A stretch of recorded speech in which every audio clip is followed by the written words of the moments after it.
এখন মুসলমানের 24 ঘন্টায় তালিমে থাকা উচিত, কিন্তু মুসলমান তো তালিমে থাকে না। এখন হযরত সাহাবায়ে কিরাম রাদিয়াল্লাহু আনহুর সময় তো তালিম অনেক ছিল।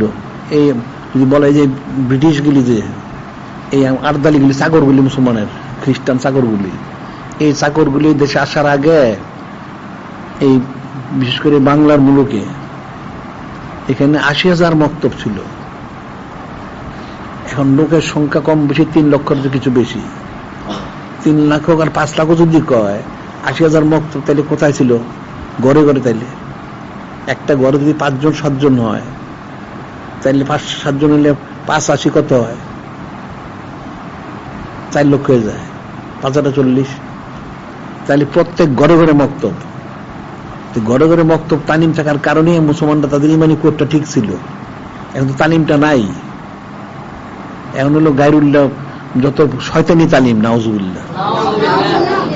এক হলো যে তাদের যে টিভি মিভি যা আছে এগুলি একটাই ধ্বংস করছে, আর এখন যে এরা ওই হাতিফ মোবাইল, এটা দিয়ে আরো ধ্বংস হয়ে গেছে। এগুলি কাফেরদের একটা ষড়যন্ত্র, মুসলমানদের ইমানটা নষ্ট করা। কিন্তু মুসলমান তো সেটা বুঝে না। চক্ষু বন্ধ হলে তখন বোঝা যাবে। এখন যতই হইচই করুক, চোখ যখন বন্ধ হবে, আযাব গজবটা শুরু হয়ে যাবে, তখন কি করবে? কে বাঁচাবে? যে মানুষ মারা যায়, সবাই নিয়ে দাফন করে এসে পড়ে। ঠিক আছে, দাফন করছো, ঠিকই আছে, এই দাফন করার পরে লোকটার কি অবস্থা, এদিকে তো খবর নেয় না। সে কি আযাবে আছে না নাজাত পাইছে, কোনটা পাইছে, কোনো খবর নাই। ছেলে মেয়ে হোক বা যা আছে আত্মীয়জন, এরা যার যার ফিকিরে সে আছে, ওই ব্যক্তির ফিকির কেউ করে না। তার জন্য একটু দোয়া করা দরকার, ইস্তেগফার দরকার, বা তার কিছু দান খয়রাত কই করে, কোথায় করে না তো ঠিক মতো, কোন খবরই নেয় না।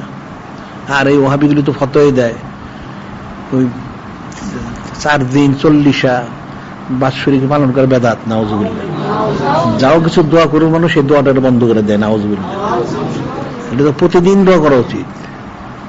যে আল্লাহ যে শিক্ষা দিলেন, রব্বির হামহুমা কামা রব্বায়ানি সগীরা, এই যে দোয়াটা, এটা তো সবার জন্য। একটা লোকজন এই যে দোয়াটা করে খালেজ পাবে, এটা তাকে তার উপরে যত আছে, তার বাবা মা হোক, শ্বশুর শাশুড়ি, আত্মীয়জন, জ্ঞাতি খুশি, তার শায়েখ হোক, একদম পুরা এটা গিয়ে হযরত আবুল বাশার সরিষার মধ্যে গিয়ে পৌঁছে। সুবহানাল্লাহ। আর মৃত ব্যক্তির জন্য তো, জিন্দা ব্যক্তির জন্য দোয়াটা হইল মাগফিরাতের সবচেয়ে বড় ফজিলতের কারণ। তো খবর কই? খবর তো নাই। এই যে মুসলমানের যে নানান দিক থেকে মানুষ, মুসলমানরা যে ক্ষতিগ্রস্ত, এই সমস্ত কারণে। একটা লোক দুনিয়ায় বিপদে পড়লে অনেক কিছু করে মানুষ, আত্মীয় স্বজন হোক, পাড়া প্রতিবেশী হোক, সাহায্য করে, শারীরিক শক্তি দিয়ে হোক, টাকা পয়সা দিয়ে সহযোগিতা করে। কবরে যে লোকটা গেল গিয়া, এর সাহায্য করবে কে? তার তো খবরই নেয় না। বিষয়গুলো তো কঠিন বিষয়। সৎকার জারিয়ার কোন, সৎকার জারিয়াও বুঝে না, নাউজুবিল্লাহ। একটা মসজিদ করবা, মাদ্রাসা করলো, অথবা দিনই আঞ্জাম দিল, তালিম তালিম, দর্স তাদরিস, অথবা কিতাবাদি ছাপাইলো, ওই করে না তো। আর এখন যেগুলি যারা করে, এগুলি তো ওই সমস্ত কিতাবাদি পড়লেই মানে এমনি নষ্ট হয়ে যাবে, নাউজুবিল্লাহ।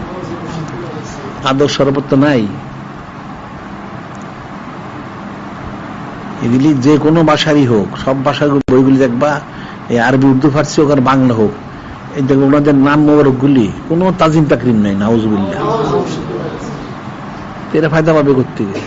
ওরা লালনগ্রস্ত হবে, নাউজুবিল্লাহ।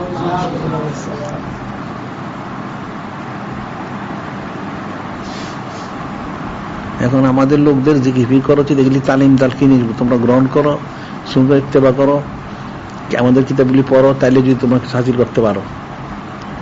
আর সবার তো এটা নিয়ত থাকা উচিত। আর বড় লেল্লা হয়তো কেউ হবে, কেউ হবে না, সেটা না হোক, কিন্তু কমসে কম তাকে তো ইমানদার খালেজ হইতে হবে।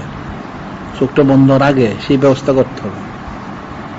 এটা যারাই বয়াতে তাদের প্রত্যেকেরই দায়িত্ব। আর যারা তোমার মাদ্রাসার ছাত্র, তাদের আরো বেশি দায়িত্ব যেমন রাখতে হবে।